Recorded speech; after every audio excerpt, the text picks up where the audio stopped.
So once you go to scratch.mit.edu, either join Scratch to make a new account or just click sign in if you have an account already.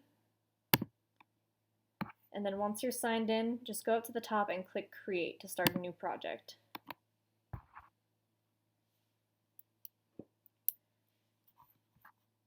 So this is the Scratch editor for making a new project. The first thing we should do is just go up and give our project a name.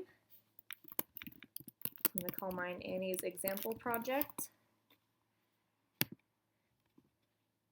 And then if you look to the left here, you'll see all these little puzzle piece looking blocks. So these are different code blocks or programming blocks, and they're organized into different categories.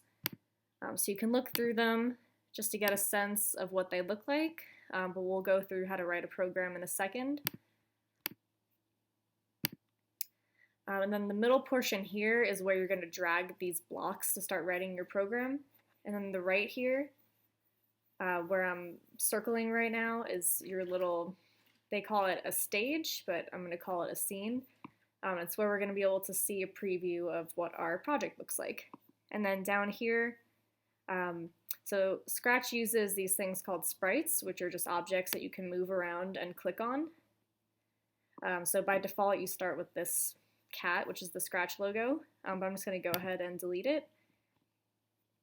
And for this assignment, I want you all to make either a custom sprite or a backdrop that you'll be able to upload into the project. So if you're uploading a new sprite, or you can search for pre-existing sprites or paint one, but if you want to upload one from your computer, then you click Upload Sprite. And I just made this little picture of a frog. Then you can move it around with your mouse if you'd like, but now I'm going to add a backdrop.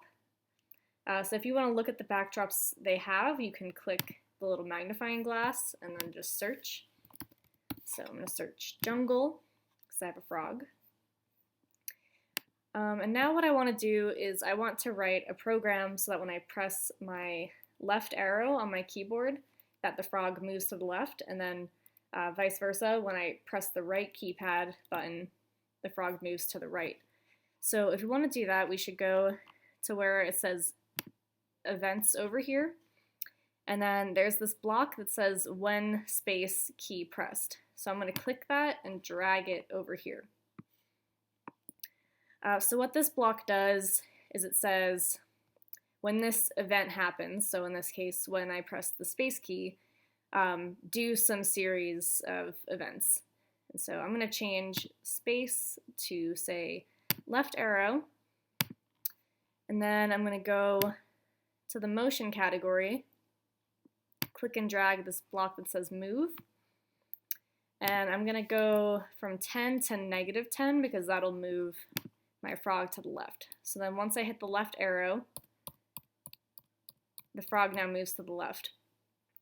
So if we want it to move to the right, we have to add another event. So click events again, click and drag the when key press block, and then change space to right arrow. And then I'm going to go back to motion and grab the move 10 steps block. So now if you look over here, when I press the right key, it moves to the right. When I press the left key, it moves to the left. So you can explore using the different things over here. I mean, there's other blocks like turn, so that'll rotate your image. You could set it to move to a random position in the window. So feel free to explore using different events and different motion blocks, or just exploring really anything over here. So I want to add a croaking sound when I move my frog. But so if you look over here, you'll see that there's no imported sounds that we can work with yet. So I'm going to click the Sounds tab up here. And then just like everything else, they have pre-existing sounds, or you can record your own sound or upload one.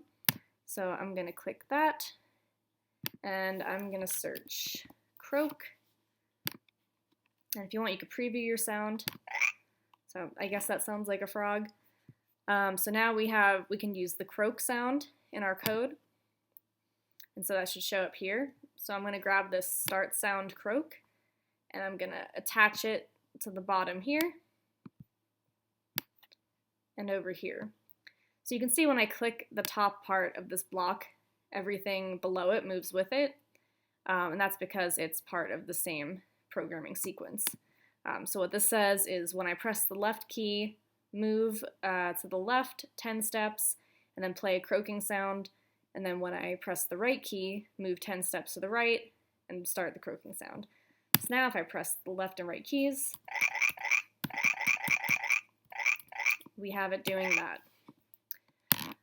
So all I want you to do for this assignment is just make something simple like this. Your submission should have at least one custom sprite or backdrop that you make, and it should have at least 2 events. And by events, I mean that could be 2 key press events. It could be anything in this events category. And then once you're done with your project, go up here and click Share.